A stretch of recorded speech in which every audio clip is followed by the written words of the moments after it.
Assalamualaikum warahmatullahi wabarakatuh. Selamat pagi semuanya. Mohon maaf agak terlambat karena tadi mengurus mata kuliah sebelumnya. Jadi, telat banget ya. Mungkin Bu Vina sudah membuka ya tadi ya? Iya Bu, baru disuruh presensi. Oke.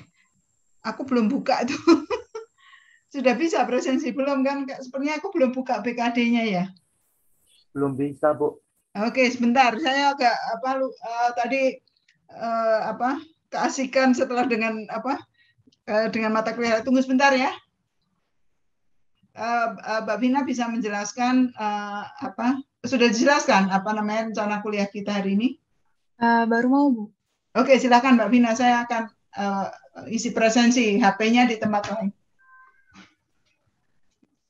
Baik teman-teman, sekarang kita bakal diskusi. Nah, diskusinya itu pakai menti.com.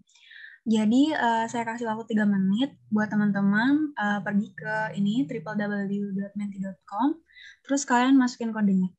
Biar bisa main bareng-bareng, gak main sih judulnya, diskusi. Ayo semuanya.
Oke, silakan presensi. Maaf Mbak Vina, silakan diteruskan oleh Mbak Vina ya. Terima kasih.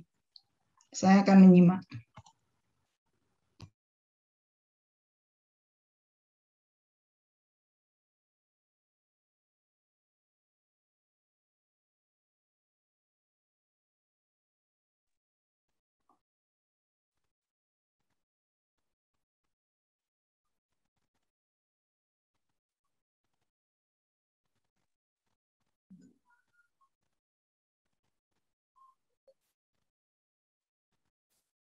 Ayo yang belum gabung silakan gabung dulu ya.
Ayo masih sekitar 18 orang yang belum ikutan.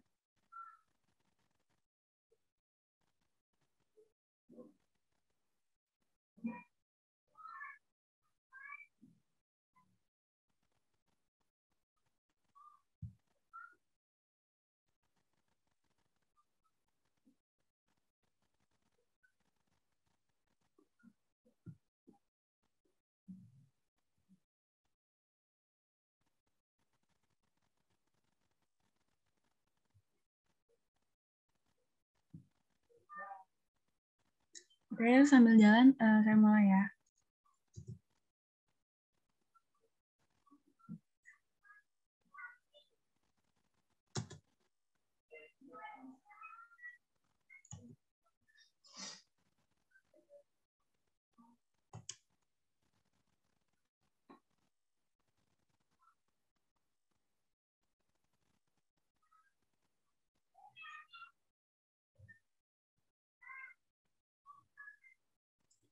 Pertanyaan pertama itu, sebutkan krisis ekologi yang Anda temui di sekitar tempat tinggal Anda.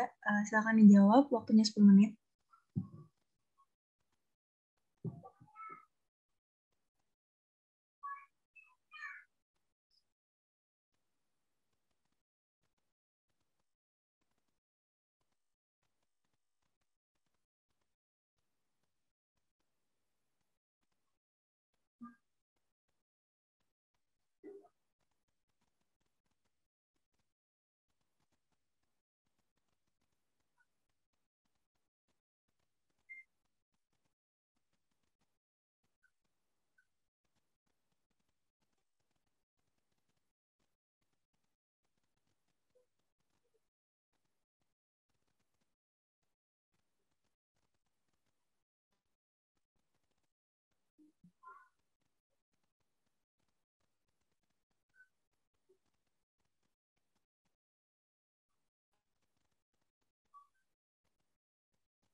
Oh, Mbak Vina kelempar ya, jadi tunggu sebentar nanti akan kembali. Jadi diteruskan dulu mengisi pertanyaan yang pertama, gitu ya. Kuisnya juga tertutup, Ibu. Gimana maksudnya? Kuisnya juga udah gak aktif lagi gitu, Bu. Pas Mbak Vinanya. Oh iya, betul ya, karena dia terkait dengan Mbak Vina ya. Oke, sebentar ya, mudah-mudahan Mbak Vina segera masuk lagi nih. Bentar.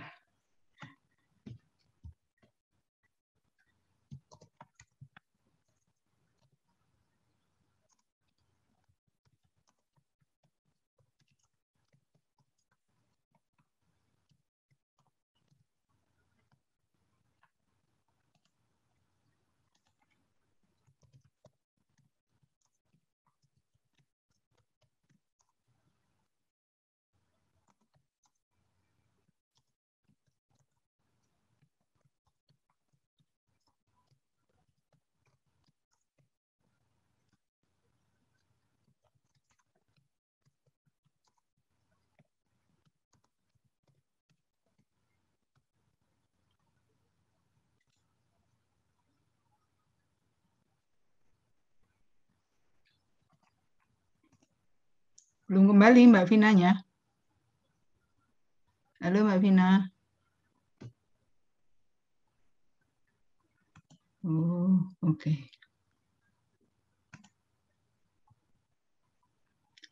Karena memang jawaban pertama harus kita lihat dulu, baru nanti ada soal kedua gitu. Di situ jawaban Anda nanti Anda cocokkan dengan apa yang ada di video pembelajaran. Kemudian terakhir kita diskusi mana yang perlu kita perdalam gitu. Waduh, mana ini Mbak Vina ini?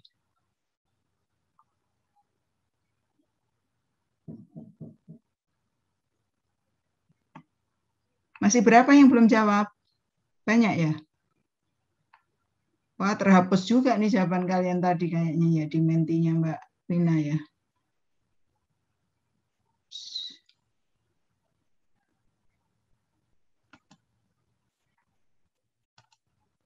Bentar, saya cek lagi.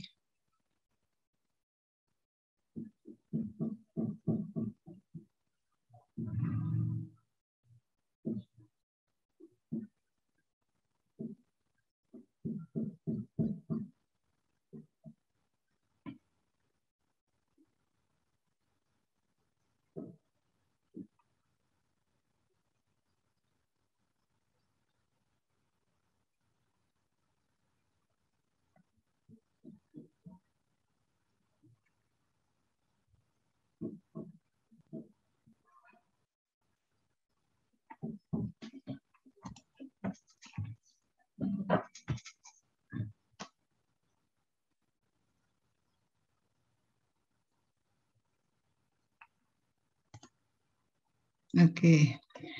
Gimana kalian sudah menemukan ide-ide untuk gerakoman untuk membuat aktivitas bersama, membuat aktivitas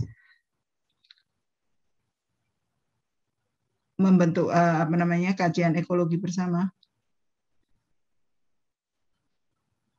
Yuk.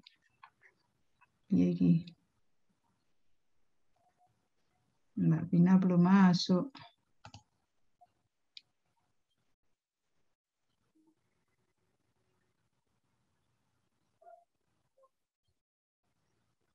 Dan saya nggak bisa ngapa-ngapain karena saya bukan host ya. Aku mau share screen nggak bisa, mau muter video nggak bisa. Ini wah repot ini.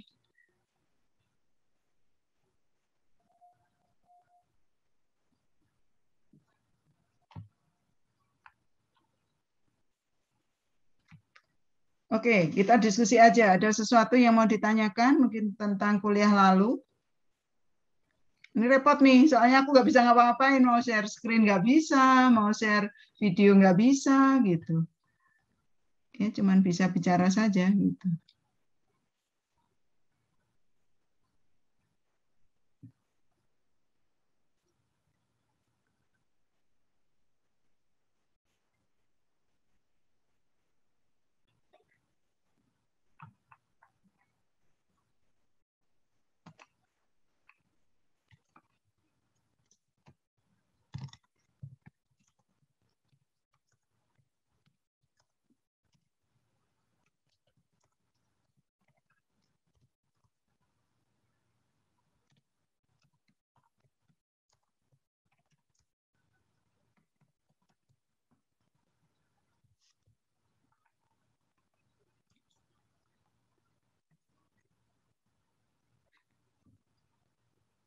Oke, ada sesuatu yang mau ditanyakan? Nah, ini aku mau cerita apa ya, karena ya itu tadi nggak bisa share screen. Minggu lalu kita bicara tentang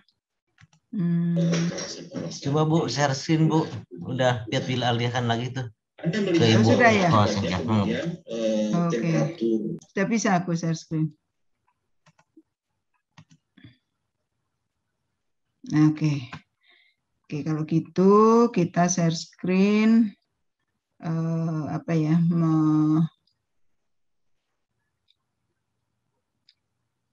Jadi nanti gini, kita menonton video dulu ya. Makasih Pak Piat. Di mana videonya? Iya Bu. Ups.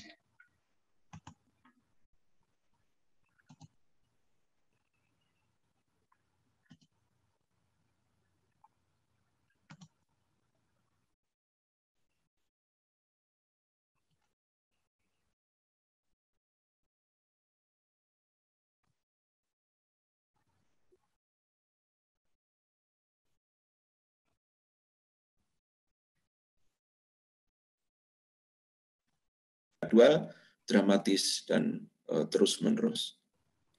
Sudah kelihatan emisi gas videonya? rumah kaca di Indonesia juga Halo, tidak. videonya udah kelihatan? Sudah, ya? Bu. Kita mulai dari awal ya. Oke, ini adalah video kuliah kita hari ini. Jadi apa namanya? Nanti kuisnya kita ulang di akhir ya, dengan pertanyaan tentu yang berbeda, karena kuliahnya sudah mulai. Video disampaikan oleh Pak Arya.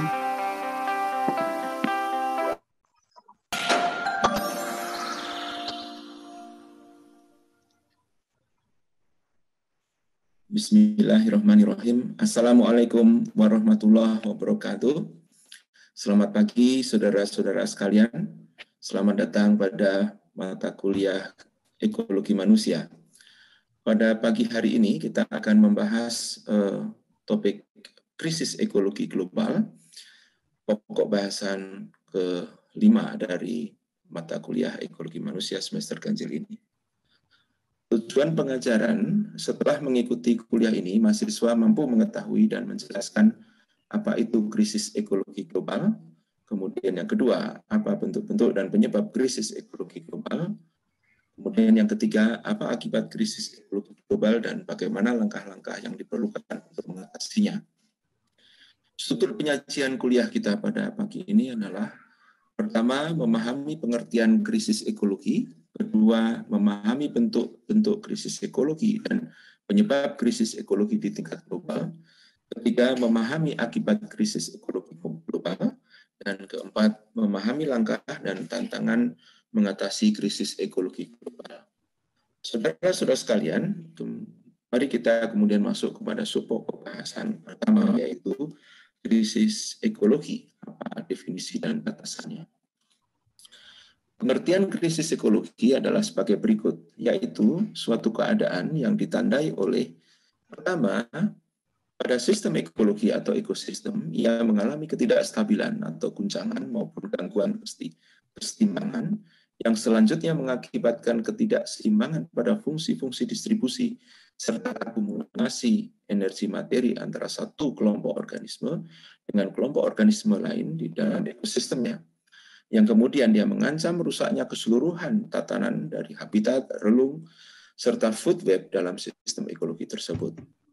Yang kedua, pada sisi yang lain, sementara itu sistem sosial dengan kebudayaannya, di mana di dalamnya ada organisasi sosial, ada ekonomi, budaya, politik, ilmu pengetahuan dan teknologi, perilaku, serta gaya hidup, tidak mampu melakukan penyesuaian-penyesuaian yang cepat dan berarti untuk merespons guncangan dan ketidakseimbangan yang terjadi pada sistem ekologi di sisi yang lain. Sebagai akibatnya, maka keseluruhan sistem ekologi manusia, yaitu sistem sosial dan sistem ekologi secara bersama-sama, menjadi tidak lestari atau terancam punah.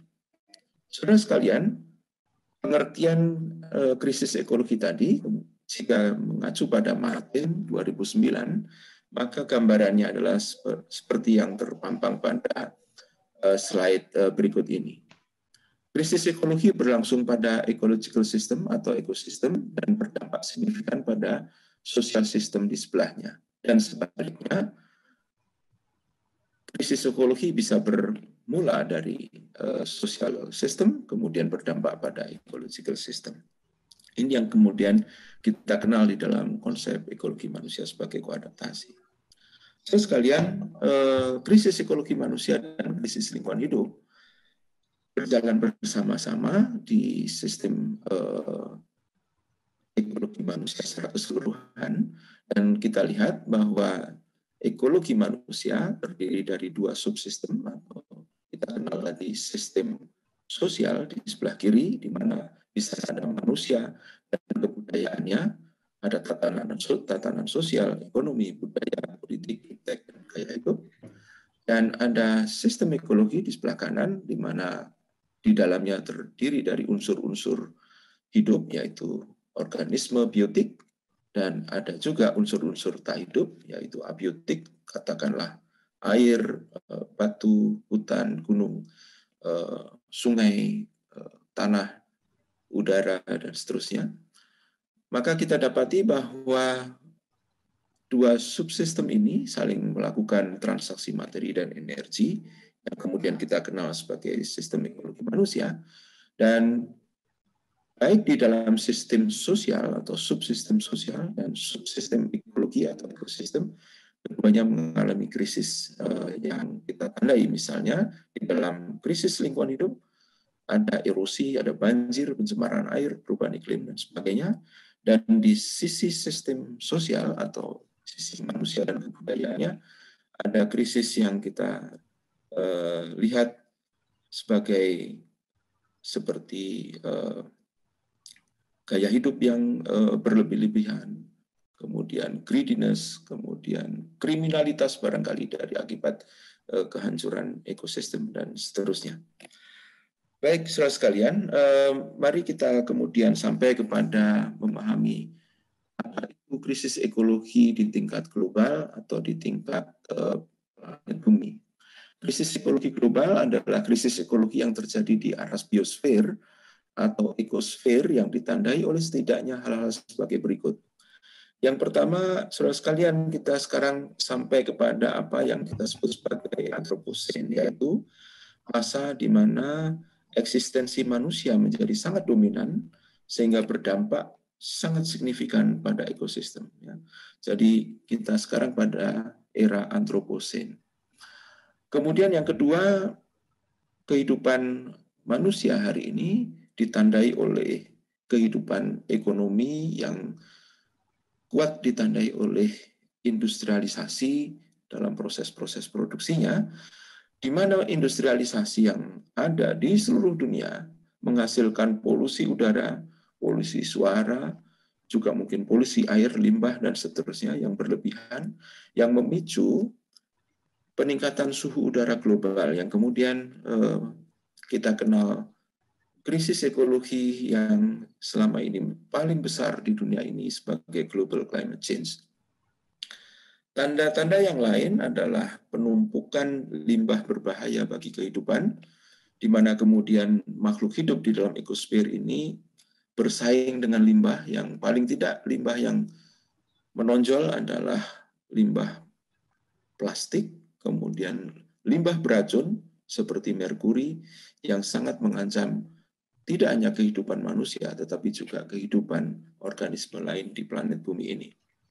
Tanda-tanda yang ketiga adalah terjadinya perubahan lanskap ekologi, di mana manusia mengalami krisis lahan, dan kemudian manusia harus melakukan ekspansi untuk memperoleh ruang-ruang kehidupan baru, dan apa yang dilakukannya adalah menebang pohon, menebang hutan, sehingga terjadilah perubahan lanskap ekologi yang sangat masif dan sangat signifikan. Kemudian terkenalah apa yang kita sebut sebagai deforestasi, yang memicu banyak sekali krisis dan ancaman ekosistem, yaitu erosi, hilangnya keanekaragaman hayati, dan ketidakseimbangan hidrologi atau ketidakseimbangan tata air.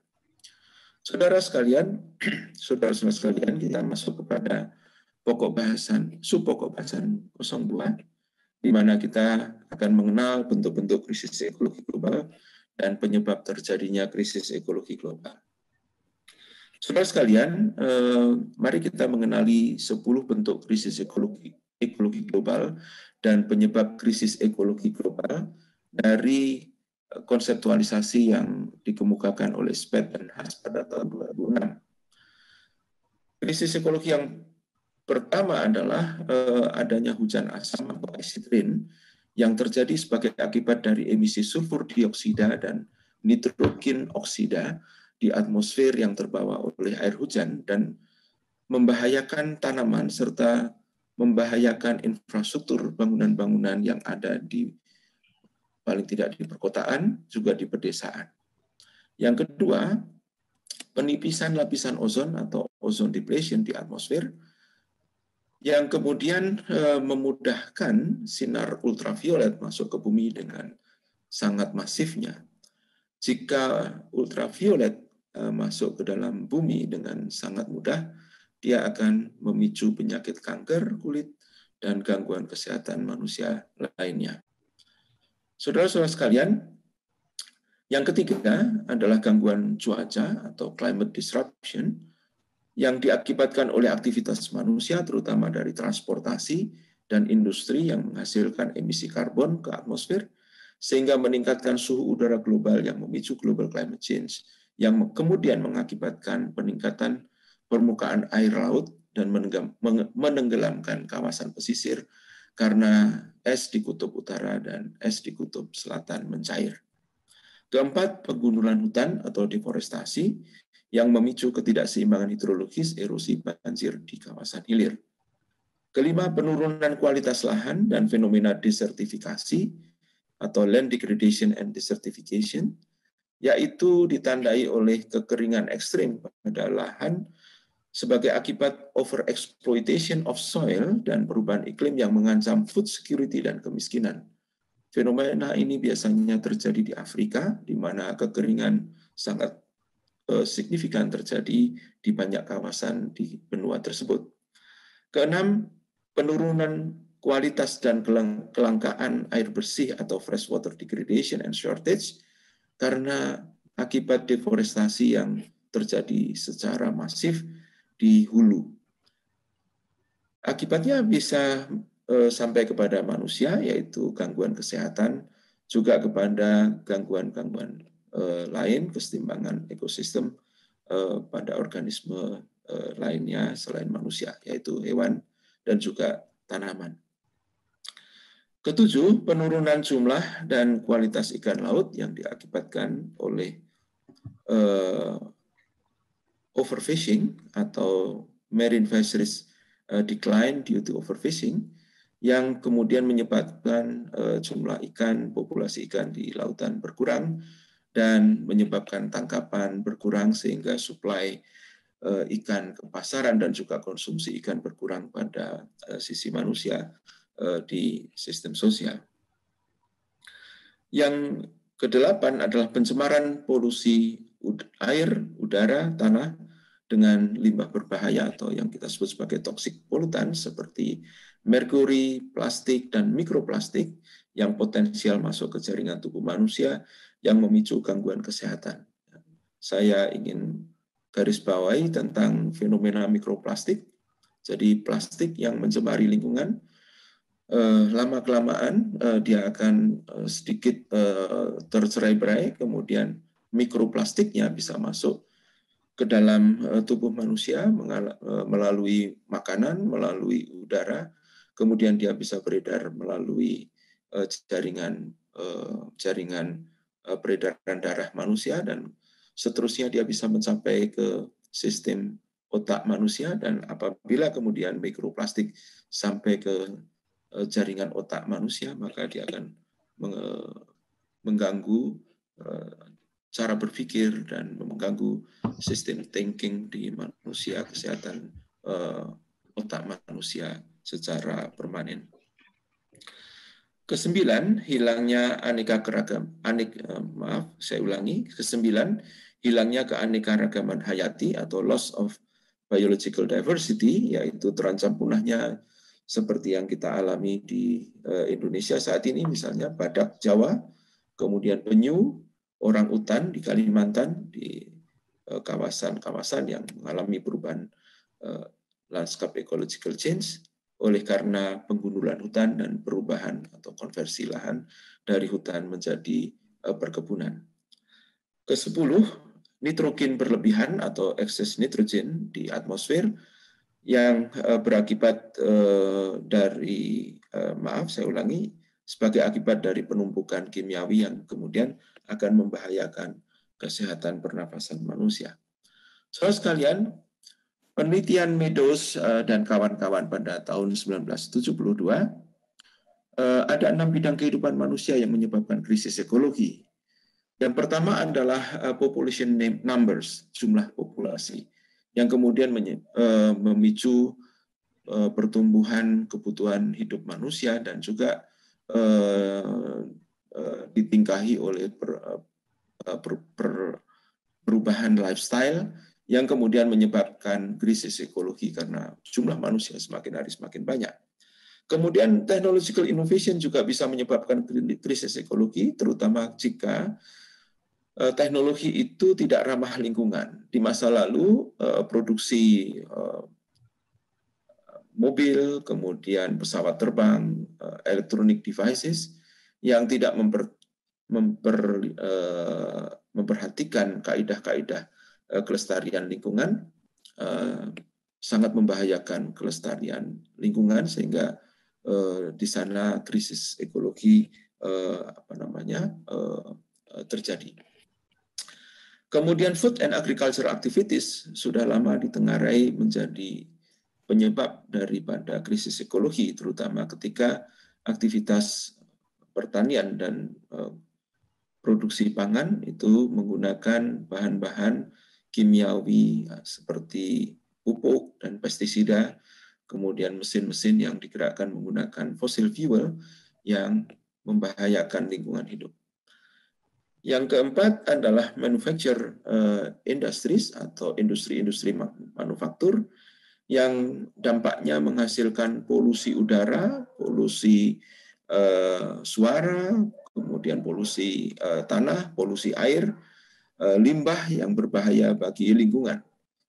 Yang berikutnya adalah yang kelima adalah energi, penggunaan non-renewable source of energy yang kita kenal sebagai fossil fuel yang Anda sering dapati pada bahan bakar minyak seperti bensin, ya, kemudian solar ataupun LPG gas yang Anda pakai untuk memasak sehari-hari. Semuanya akan menghasilkan emisi karbon ke atmosfer yang kemudian memicu emisi karbon memicu peningkatan suhu udara di atmosfer. Kemudian yang terakhir atau keenam adalah natural resources exploitation dari kegiatan pertambangan dan deforestasi.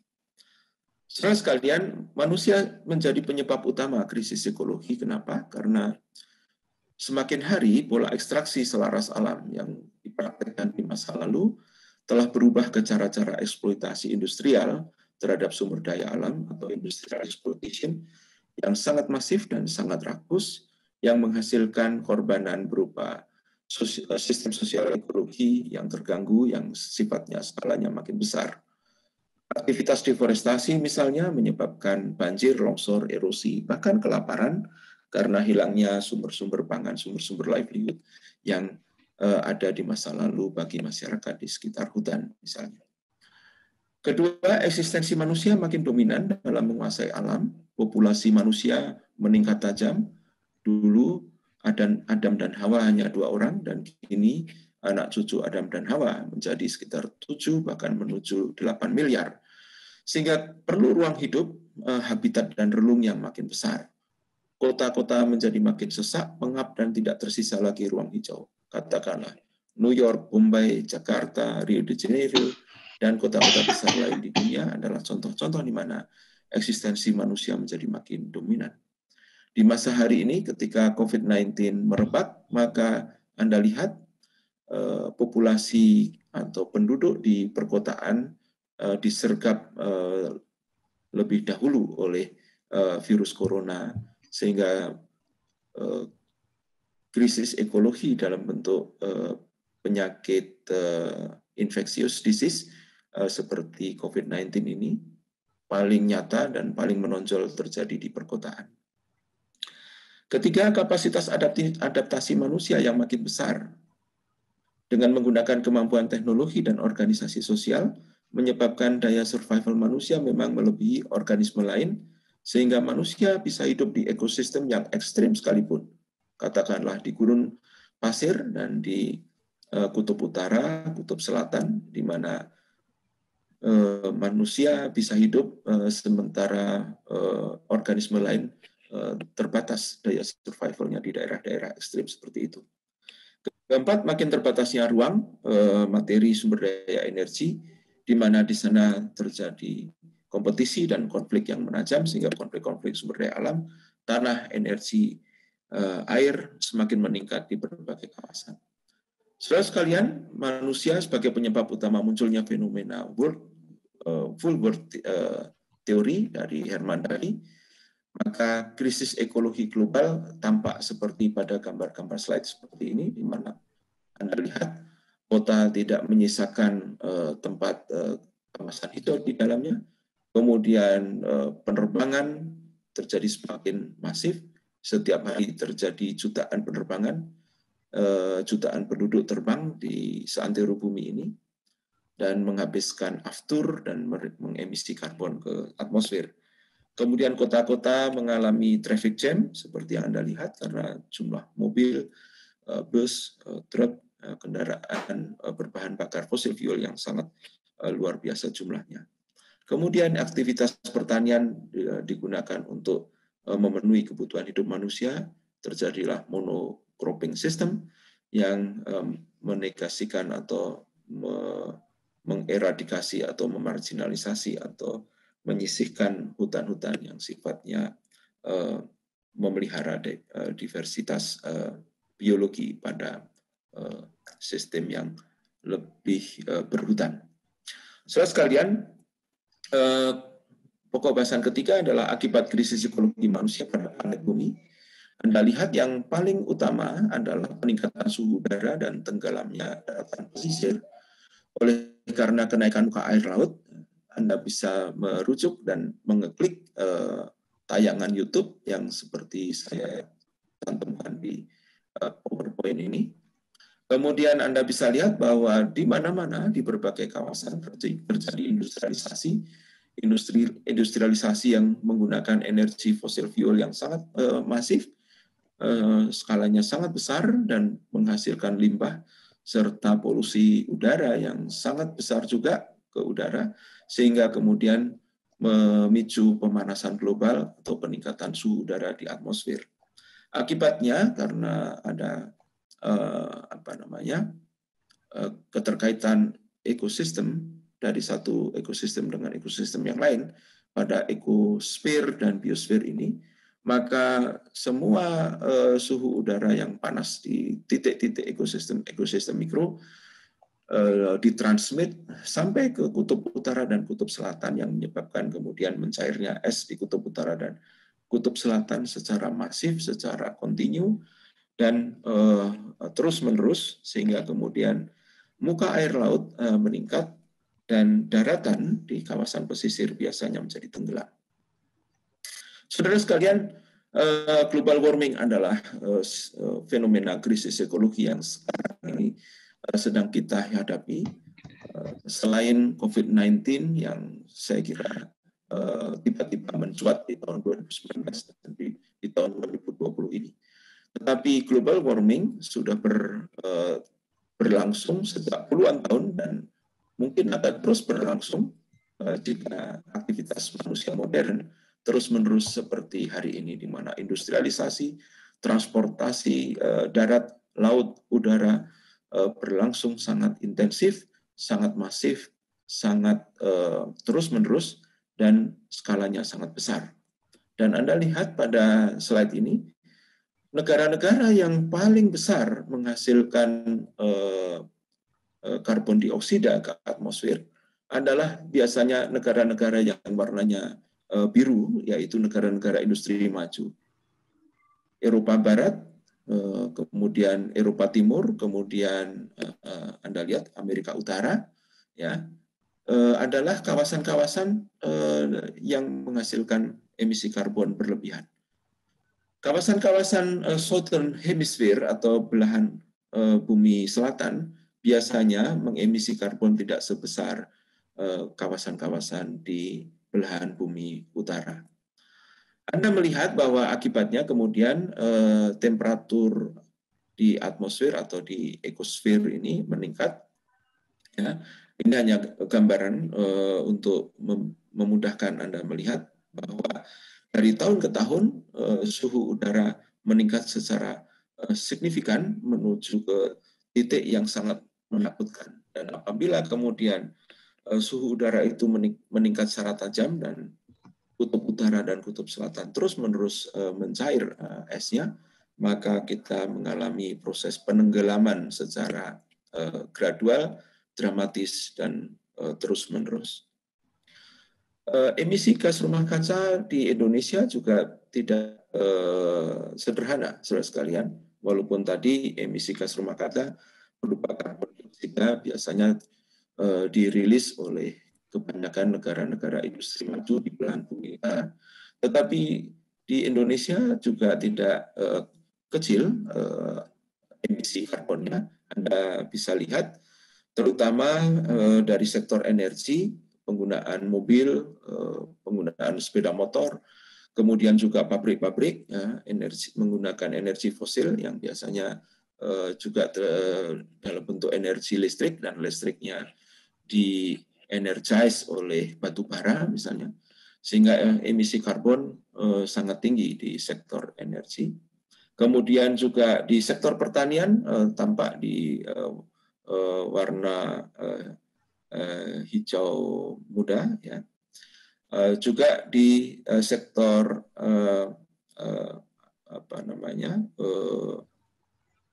perkebunan dan lahan kehutanan, di situ terutama nampak pada kebakaran kawasan hutan, lahan, dan kawasan gambut, ya, yang semuanya kemudian memberikan kontribusi kepada emisi karbon. Saudara sekalian, proyeksi kenaikan temperatur bumi akibat kenaikan muka air laut global berjalan seiring sejalan seperti apa yang Anda lihat di dalam slide ini, di mana pemanasan suhu udara menyebabkan juga selaras kemudian linear seiring sejalan dengan peningkatan muka air laut yang kemudian berpotensi menenggelamkan daratan-daratan yang ada di bumi ini. Saudara sekalian, kita akhiri pada kuliah ini dengan langkah penyelesaian dan tantangan krisis ekologi global pada subpokok pembahasan keempat, bahwa paling tidak ada 3 aspek penting ekologi manusia yang terkena krisis ekologi global ini. Yang pertama adalah habitat. Ya, habitat mengalami deraan luar biasa dari krisis ekologi global ini akibat terlampauinya daya dukung habitat manusia sebagai akibat tingginya kepadatan penduduk dan pertumbuhan penduduk, sehingga penduduk menjadi faktor utama krisis ekologi, tetapi kemudian penduduk manusia juga dengan habitatnya terkena akibat dari krisis ekologi. Yang kedua kemudian relung, mata pencaharian juga terdampak luar biasa. Terjadilah ketiadaan kecukupan nafkah bagi golongan miskin yang mendorong dan juga kemudian mendorong berkembangnya pola bernafkah yang eksploitatif karena tidak ada lagi sumber-sumber nafkah yang baik dan mencukupi sehingga tidak adaptif terhadap alam. Yang ketiga adalah terjadi perubahan pada sistem sosial di mana etika lingkungan antroposentristik lebih dominan ketimbang etika ekosentristik, yang kemudian alam dipandangannya sebagai objek untuk memenuhi kebutuhan manusia. Dan inilah yang kemudian menjadi sebab akibat yang berantai yang menyebabkan krisis ekologi global terjadi semakin dramatis di alam ini. Saudara sekalian, ada persoalan juga di sisi politik ekologi, di mana biasanya negara-negara atau di beberapa atau terdapat beberapa negara maju, industri besar, negara industri maju yang berada di belahan bumi utara, yang tadi sudah nyata-nyata mempamping out karbon dioksida ke atmosfer, tetapi mereka juga menuduh bahwa negara-negara kawasan selatan yang biasanya negara-negara sedang berkembang dan lebih tidak sejahtera dibandingkan kawasan utara sebagai penyebab dari global climate change atau global warming ini. Sehingga disinilah terjadi kekacauan di mana justru Southern Hemisphere diminta untuk menghentikan kegiatannya karena dianggap mengemisi karbon, sementara di kawasan utara terus melakukan kegiatan industri dengan emisi karbon yang sangat masif. Saudara sekalian, langkah-langkah yang dilakukan untuk menyelesaikan krisis ekologi paling tidak ada 6, tetapi 6 langkah ini menghadapi tantangan. Ya. Langkah spasial harus dilakukan, tetapi saudara sekalian, aktivitas ekonomi manusia sebagai penyebab masalah lingkungan hidup ini meliputi rantai nilai atau rantai pasok yang biasanya melintas batas wilayah, ya, sehingga industrialisasi yang terjadi di suatu negara bisa menyebabkan global warming, greenhouse effect, polusi sampah, nuklir dan seterusnya yang letaknya berada di kawasan lain, di benua lain. Ini yang kita sebut sebagai prinsip interconnectedness dalam ekologi manusia, sehingga penyelesaian krisis ekologi harus bersama-sama dilakukan bersama-sama antar spasial, baik di utara maupun di selatan. Kedua, penyelesaian sosial atau secara sosial. Pada sisi ini terjadi persoalan, kenapa? Karena tanggung jawab persoalan lingkungan hidup biasanya dan seharusnya tidak hanya menjadi masyarakat negara tertentu, akan tetapi biasanya kemudian terjadilah sekat-sekat yang kemudian memisahkan antara tanggung jawab negara ini dan itu negara-negara yang berbeda satu kawasan dengan kawasan yang lain. Jadi sesungguhnya seharusnya kita menyelesaikan krisis ekologi ini secara bersama-sama oleh masyarakat global, tetapi kemudian yang terjadi saling tunjuk hidung, saling menyekat diri satu dengan lain negara. Jadi saudara sekalian, penyelesaian di aras global social spheres yang lebih diutamakan daripada penyelesaian yang sifatnya tersekat-sekat. Ketiga, secara kebudayaan dan iptek, ada simbol budaya global yang mendorong gaya hidup konsumtif yang sulit dicegah dan ditekan. Ya. Kita semua sekarang menggunakan air condition misalnya, mobil menggunakan AC, ruangan-ruangan menggunakan AC yang potensial merilis CFC yang kemudian mengancam lapisan ozon. Penggunaan BBM fossil fuel seperti yang kita pakai sehari-hari juga adalah penemuan iptek di masa lalu yang hari ini mengancam ekosistem global dan krisis lingkungan hidup secara masif di bumi ini. Juga produk-produk transgenik yang kita tidak sadari kita pakai dalam konsumsi. Kemudian keempat adalah penyelesaian politik, ya, tetapi ada masalah di sana. Ya. Tak ada kemauan politik di tingkat global hingga lokal yang saling selaras dan saling terorkestrasi secara seimbang dan seirama. Kata seirama ini menjadi penting karena biasanya kemudian penyelesaian tingkat global dan lokal tidak seirama. Bahkan di tingkat tadi saya katakan, di tingkat negara-negara pun tidak seirama. Karena yang terjadi adalah saling sekat dan saling tuding dan selfishness di antara negara-negara yang masing-masing sebetulnya menjadi agen dari krisis ekologi global. Sehingga upaya-upaya global inilah yang kita harusnya lakukan untuk menyelamatkan bumi ini. agar krisis ekologi menjadi minimal. Kemudian yang kelima, secara kewilayahan kita perlu kesadaran bersama akan kelangsungan hidup planet bumi sebagai milik bersama. Tetapi kesadaran ini sangat rendah, ya, sehingga setiap manusia berpikir secara terkotak-kotak dalam silo yang mekanistik. Kemudian penyelesaian sistem environmental governance yang dirumuskan di bumi ini oleh masyarakat global masih menghadapi persoalan implementasi dan ketidakefektifan law enforcement, penegakan hukum di berbagai level lapangan. Saudara sekalian, saya mengakhiri kuliah ini dengan menunjukkan referensi yang Anda bisa rujuk di sini, kemudian juga tayangan-tayangan video tentang krisis ekologi global. Ada 3 yang bisa Anda saksikan di YouTube. Dan terakhir saya ingin melontarkan 2 pertanyaan yang mungkin nanti mahasiswa bisa menjawabnya di chat room.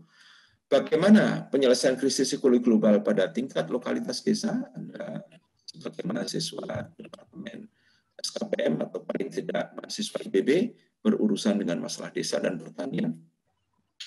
Dan bagaimana penyelesaian di tingkat kota atau urban system?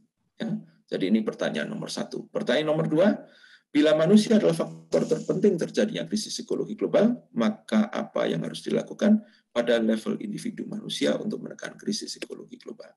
Saudara sekalian, terima kasih atas kebersamaan kita pada kuliah pagi hari ini. Semoga apa yang saya sampaikan berkenan dan bermanfaat bagi Anda semua dan berkontribusi untuk menekan krisis ekologi global.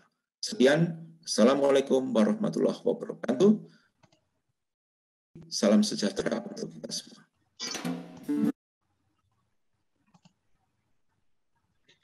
Oke, kita sudah selesai mendengarkan kuliah dari Pak Arya. Nah, jadi tadi itu jadi agak repot gitu ya, karena sebetulnya tadi nanya dulu kan.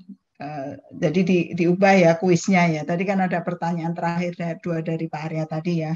Itu juga bisa dijawab melalui kuis gitu ya. Jadi tadi sebenarnya kaitannya begitu gitu ya. Jadi rada kacau karena Mbak Vina hilang gitu ya. Tapi sebelumnya gitu ya, sebelum melanjutkan kuis yang tadi ya tidak apa-apa, kita nanti kuis kita ulang diskusinya di minggu depan insya Allah, dengan kan masih krisis ekologi ya. Jadi yang sekarang saya mau membuka diskusi terkait dengan isu ekologi global itu sampai pukul 11 mungkin 11.20 atau 25. Selanjutnya akan ditutup oleh Mbak Vina melanjutkan kuis yang tadi. Silakan.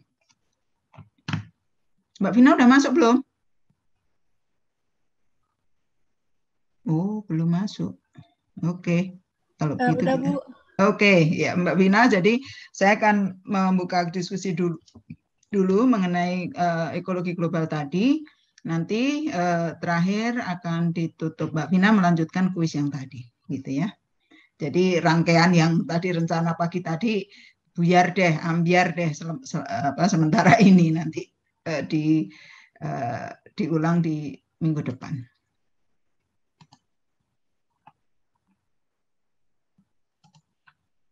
Silahkan, jika ada hal-hal yang mau ditanyakan.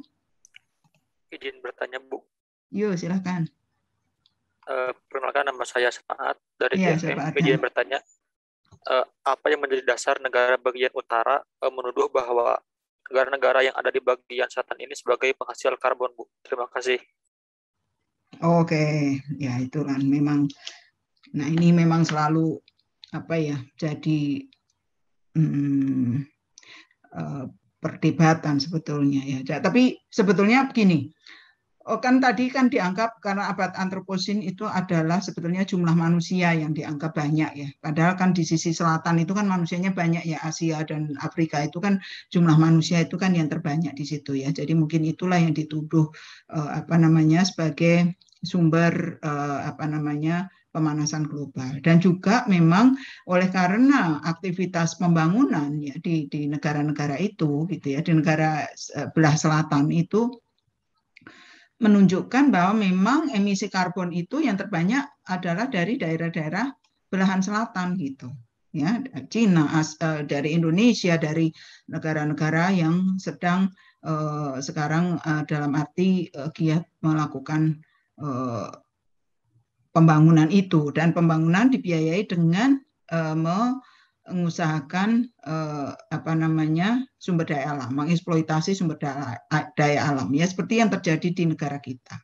Ya, kemarin kan diskusi tentang sawit, tentang apalagi itu hal-hal yang terkait dengan bagaimana upaya untuk menambah pendapatan itu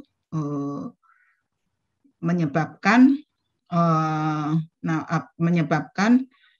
lupa bagaimana memelihara lingkungan, ya. Tetapi kemudian akhirnya setelah muncul kritik dan kemudian tuduhan-tuduhan tadi yang seperti kamu bilang, itu menyebabkan munculnya ide-ide baru bagaimana pihak-pihak negara utara tentunya ada kerjasama, ya, mau membantu negara-negara selatan gitu, ya, untuk mengurangi emisi itu, sehingga artinya mengurangi membantu untuk menghijaukan kembali hutan-hutan yang sudah rusak tadi, ya, deforestasi tadi menjadi hutan lagi, misalkan dengan RED tadi, ya, kan ada, ya, RED plus tadi, ya, jadi reducing emisi, ya, untuk mengurangi emisi gas itu, emisi gas rumah kaca adalah dengan menghijaukan kembali hutan. Tapi terakhir itu ada konflik tuh, ada antara Norwegia yang akan membiayai RED plus itu dengan Indonesia gitu, karena kok hitungannya nggak pas gitu, ya. Saya belum membaca lanjut, ya. Jadi kira-kira begitu. Tapi sebetulnya kalau kita itu adalah salah satu hal di mana jumlah manusia itu hanya dihitung dari kakinya saja, jumlah orangnya. Sedangkan yang membuat sumber daya habis atau cepat habis, tereksploitasi, itu adalah sebetulnya konsumsinya. Konsumsi dari manusia itu, atau dalam kata yang lebih luas adalah gaya hidupnya. Nah, jadi kalau kemudian kita memakai analisis yang baru, itu adalah tidak hanya jumlah, tapi sebetulnya gaya hidup itulah yang juga, karena tadi kan dikatakan manusia yang merusak, tapi juga manusia sebetulnya yang bisa memperbaiki, dan memperbaikinya seperti apa? Karena ada kemampuan teknologi dan organisasi itu, gitu, ya. Jadi sawit rusak, ya, semula itu dengan teknologinya membuka hutan dan sebagainya, tapi kemudian dengan kebijakan untuk menambah devisa atau untuk mendapat pendapatan untuk pembangunan, tapi akhirnya juga mampu manusia sendiri yang memutuskan bahwa oke, kita stop sawit, ya, dengan moratorium misalkan yang dibuat tahun lalu, beberapa tahun yang lalu, tidak bisa, Indonesia tidak akan menambah lagi hutan sawit gitu. Dan kemudian menerima kerjasama, kesepakatan, misalkan, ya, proyek RED Plus itu untuk mengurangi emisi dengan memelihara hutan yang masih ada, tidak dipotong, ya, itu terkait gitu, ya. Jadi jadi memang manusia saja gitu yang juga bisa memutuskan. Nah, kembali tadi, ya, karena yang dihitung adalah manusia, maka memang paling pas itu menuduh daerah selatanlah yang membuat tadi sebagai emiten karbon tadi, ya. Padahal gaya hidup itu yang paling penting. Jadi kalau kita perhatikan energi yang digunakan oleh secara individu, ya, di negara-negara maju itu barangkali berlipat-lipat banyaknya dari energi yang digunakan oleh negara-negara yang banyak jumlahnya tadi gitu. Contohnya demikian. Misalkan ada 100 orang di Indonesia, misalkan di desa terpencil, misalkan daerah, atau oke lah di Bogor saja lah misalkan, ya, di Bogor di sini gitu kan. 100 orang itu sebetulnya dia lebih banyak menggunakan angkot gitu kan, atau sepeda motor gitu misalkan, atau naik sepeda atau jalan kaki, ya, untuk transportasinya gitu, ya. Jadi tapi misalkan sehingga mungkin energi yang dibutuhkan untuk transportasi 100 orang itu beda dengan yang digunakan oleh orang Amerika gitu ya. 100 orang tetapi mereka bertransportasi menggunakan mobil dengan kapasitas besar gitu. Mobil-mobil Amerika kan besar yang kemudian ditiru di sini, ya mungkin kapasitasnya ribuan sampai 4.000 cc misalkan ya, yang itu tentu makan gas yang banyak gitu. Jadi tentu mereka akan menggunakan energi lebih banyak gitu. Nah itulah yang sekarang sedang dicoba untuk diperkenalkan dengan gaya hidup hijau itu gitu, bahwa konsumsi kita itu kita coba untuk digantikan dengan yang lebih sedikit memerlukan energi.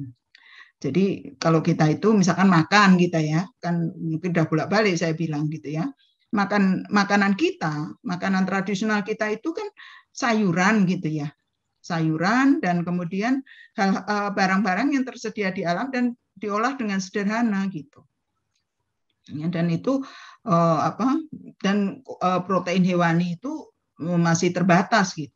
Dan itu artinya energi yang kita pakai untuk makan itu lebih sedikit daripada yang dipakai oleh orang-orang Amerika misalkan.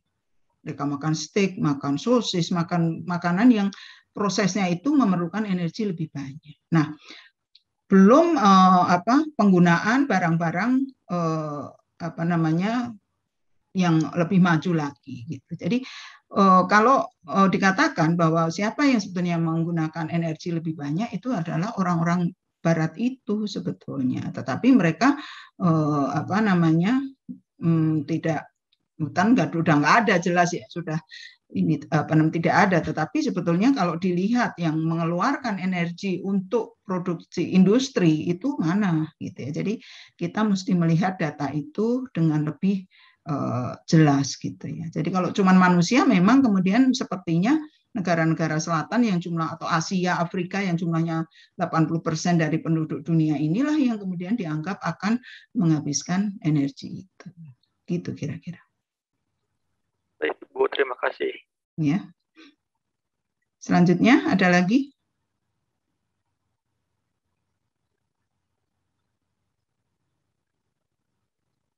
Ada yang mau ditanyakan terkait kalau demikian kita bisa kuis gitu ya, kuis yang tadi, pertanyaan yang pagi tadi yang terputus tadi kita ulang. Nah kemudian nanti kalau itu sudah terjawab maka akan muncul pertanyaan berikutnya. Gitu. Ada pertanyaan? Izin masuk Ibu. Oh, kenapa masuk? Saya izin bertanya. Oh, oke, silakan. Mahada ya? Mahada Mafasa? Halo? Siapa yang mau bicara? Apakah suara saya Bu? Mahada Ibu, izin bertanya. Oh ya, silakan. Aku menunggu kamu bicara. Mahada, silakan. Iya Bu. Mohon maaf sebelumnya saya izin off cam dikarenakan kondisi ya, oke. That's fine. Ya, Ibu. Kan ini ya Bu, di kota-kota besar tuh mungkin bisa dibilang setiap tahunnya terjadi pembangunan yang sangat masif ya Bu. Nah itu berdampak langsung kepada penurunan muka tanah. Nah ya, apakah penurunan muka tanah ini bisa dibilang sebagai krisis ekologi juga Ibu atau krisis lingkungan? Terima kasih. Oh, nah itulah kan yang menjadi masalah ya, karena kemudian kalau air itu banyak gini, kalau orang, jadi kan tadi prosesnya ya, bagaimana daerah urban itu menjadi daerah yang sangat tergantung semua artifisial ya, semua ekologinya itu buatan, karena mereka memang dibangun untuk manusia, langsung manusia masuk dan kemudian mendirikan bangunan-bangunan.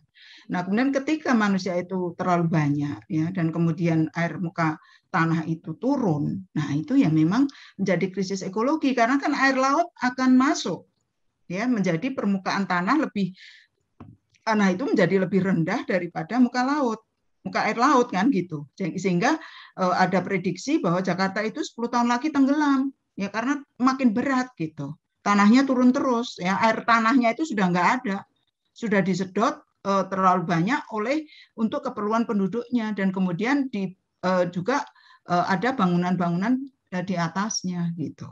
Jadi itu akan menjadi krisis ekologi. Jadi endingnya itu pasti akan terjadi kalau di pesisir dia tentu akan terjadi apa namanya aerob yang apa ya aerob yang banjirop ya yang lebih luas gitu ya, bahkan bisa tenggelam gitu. Karena muka air lautnya, muka tanahnya itu makin turun kan, kamu bayangkan ya. Jadi kalau muka tanah itu makin turun, air lautnya kan lebih tinggi kan, airnya kan kemudian akan mengaliri daratan itu, gitu yang terjadi. Jadi muka air laut yang muka tanah yang turun itu ya krisis ekologi tentunya. Gitu Mbak Ada, gimana? Ya, baik Bu, terima kasih. Lainnya?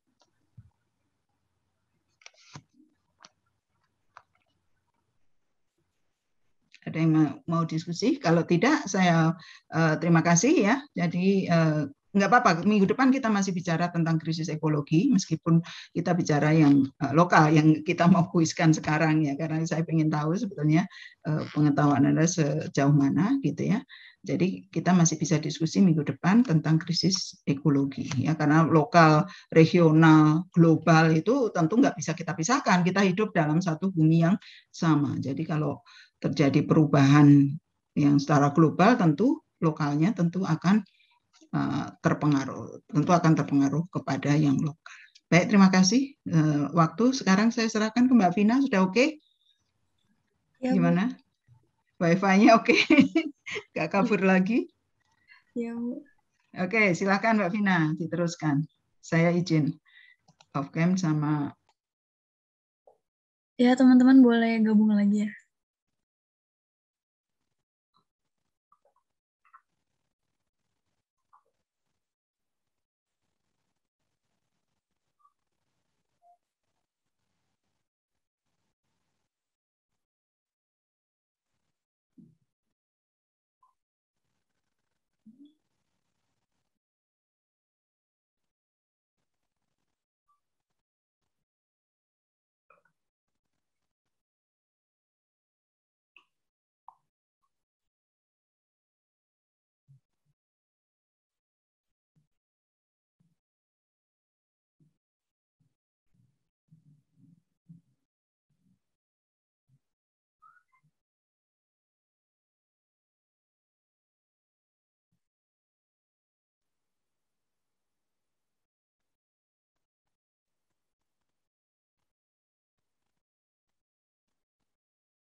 Oke, kita mulai ya.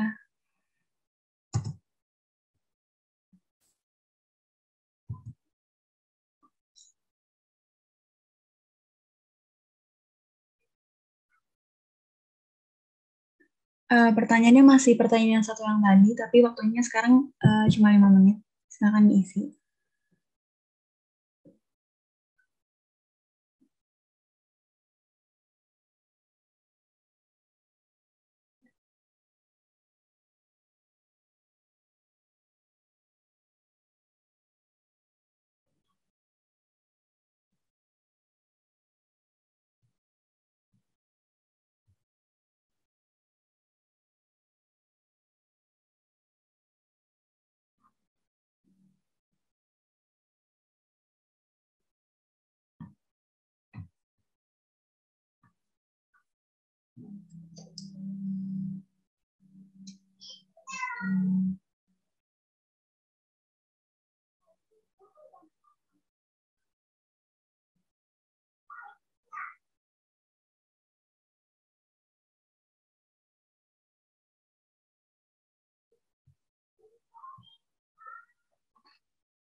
Oke.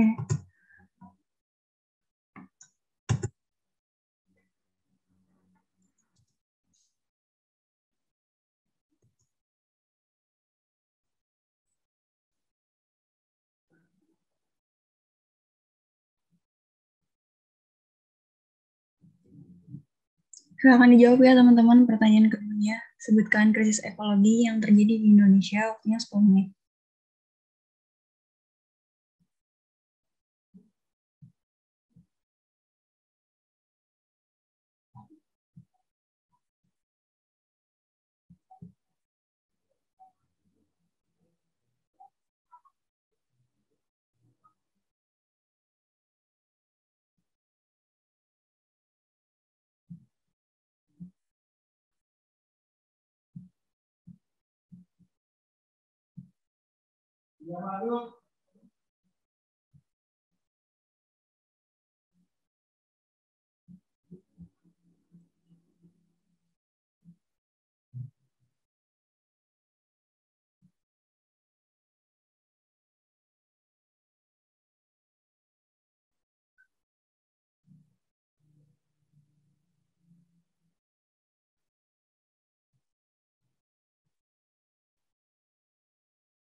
AI itu apa?